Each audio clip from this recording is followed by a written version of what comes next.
రజకులకు ఆర్థిక సామాజిక రాజకీయంగా రాణించేందుకు సంఘటితం కావాల్సిన సమయం ఆసన్నమైందని ఆంధ్రప్రదేశ్ రజక అభివృద్ధి సంస్థ శ్రీ సత్యసాయి జిల్లా అధ్యక్షుడు సుబ్రహ్మణ్యం పిలుపునిచ్చారు. ఇక రాష్ట్ర ప్రధాన కార్యదర్శి కమ్మన ఆధ్వర్యంలో ఈ నెల 28న అనంతపురంలో జరిగే రజక జిల్లా మహాసభ కరపత్రాలను పుట్టపర్తి పట్టణంలోని సాయి ఆరామం నందు విడుదల చేశారు. ఈ సందర్భంగా వారు మాట్లాడుతూ రజకులు ఎస్సీ జాబితాలో చేర్చాలని డిమాండ్ చేశారు. అదేవిధంగా రాష్ట్రంలో 2 ఎమ్మెల్యేలు ఒకే పార్లమెంటు సీటును రజకులకు అన్ని రాజకీయ పార్టీలు కేటాయించాలని డిమాండ్ చేశారు. పార్టీలకు అతీతంగా రజకులకు ఏ పార్టీ కేటాయించినా సంఘటితమైన గెలుపునకు కృషి చేస్తామని పేర్కొన్నారు. ఈ కార్యక్రమంలో రజక అభివృద్ధి సంస్థ జిల్లా నాయకులు నారాయణ స్వామి, సాయి సీనా, వెంకటనారాయణ, మీసాల లింగప్ప తదితరులు పాల్గొన్నారు.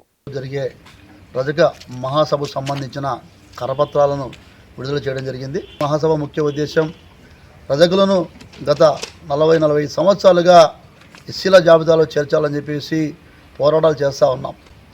దేశంలో 18 రాష్ట్రాలు 3 కేంద్ర పాలిత ప్రాంతాలు అయింది. ఇప్పటికి కూడా రజకులు ఎస్సీలను ఎస్టీలలోనూ రకరకాల పేర్లతో ఉండి 10 రాష్ట్రాలలోనూ ఒక 3-4 కేంద్ర పాలిత ప్రాంతాలు అయింది కూడా బీసీలలోనూ ఇతర వర్గాల్లో ఉండబట్టి ఎటువంటి అభివృద్ధికి ముందుకు పోలేకపోతూ ఉన్నాం, ఆర్థికంగా, రాజకీయంగా, సామాజికంగా.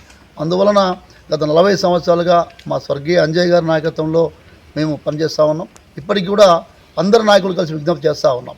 దాదాపు దేశంలో 5 మంది ప్రధానమంత్రులను, ఇంతవరకు 30 సంవత్సరాలు ప్రతి ముఖ్యమంత్రికి కూడా మేము రజకుల ఎస్సీల జాబితాలో చేర్చాలని చెప్పేసి ఆంధ్రప్రదేశ్ రాష్ట్రంలో అసెంబ్లీలో తీర్మానం చేసి కేంద్రానికి పంపి కేంద్రంలో కూడా అది చట్టమయం రావాలని చెప్పి ఇప్పుడు వచ్చే ఎన్నికల్లో మేము దాదాపు రాష్ట్రంలో 22 లక్షల జనం ఉన్నాం. అయితే మాకు రాజకీయంగా ప్రాధాన్యం ఏ రాజకీయ పార్టీ ఇవ్వడం లేదు.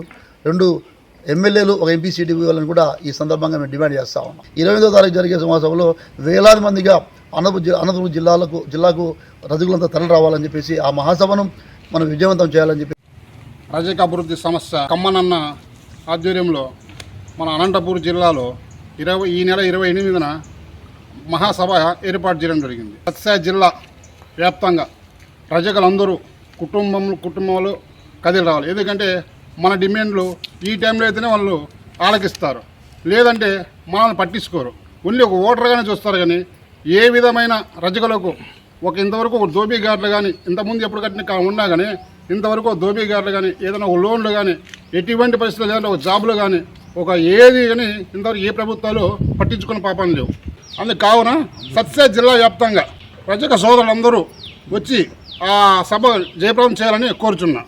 ఈ నెల 28వ తారీఖు అనంతపూర్లో రజక సమస్యల కోసం రజక ఎస్సీ జాబితాలో చేర్చాలని, రజకు రాజకీయంగా పూర్తిగా వెనకబడినారని అనేక డిమాండ్ల పైన ఈరోజు చర్చ జరుగుతుంది. 28వ తారీఖు దానికి సత్యసాయి జిల్లాకు సంబంధించినటువంటి రజకులందరూ కూడా 50 మంది ఖచ్చితంగా అనంతపూర్ ఆ మహాసభకు విచ్చేసి మన సాధక బాధలు తెలియజేసుకోవాల్సిన అవసరం ఉంది. అన్ని రాజకీయ పార్టీలు ఈవేళ తెలంగాణలో ఒక ఎమ్మెల్యే పోస్ట్ ఇచ్చినారు. మరి ఆంధ్రప్రదేశ్లో పేరుకు మాత్రము బీసీలు కంటిన్యూ చేస్తున్నాము, రాజకీయంగా ఎదుగుతున్నారని రాజకీయంగా కానీ విద్యాపరంగా కానీ మాట్లాడుతున్నారు. మరి కేవలం ఓట్ల కోసమే మమ్మల్ని వాడుకుంటున్నారు తప్ప రాజకీయంగా అవకాశం కల్పించలేదు. ఈరోజు ఆంధ్రప్రదేశ్లో దాదాపు 23 లక్షల మంది పైన మేము ఉన్నాము. మరి ఈవేళ ఎక్కడైనా కానీ ఓన్లీ బీసీలకు మాత్రమే అన్ని బీసీలు అని చెప్తున్నారు. బీసీలో 4-5 కులాలకి రజకులకు రాజకీయ అవకాశం లేదు. దయచేసి ఈ రాజకీయ పార్టీలు రజకులకు రాజకీయ అవకాశం కల్పించి మమ్మల్ని ఎస్సీ జాబితాలో చేర్చేదానికి ముఖ్య ఉద్దేశం వాళ్ళు మమ్మల్ని ప్రోత్సహించాల్సిందిగా మా రజకాభివృద్ధి సంస్థ తరఫున ఉమ్మడి అనంతపురం జిల్లా అధ్యక్షులుగా నేను సవినయంగా మీకు తెలియజేసుకుంటాను.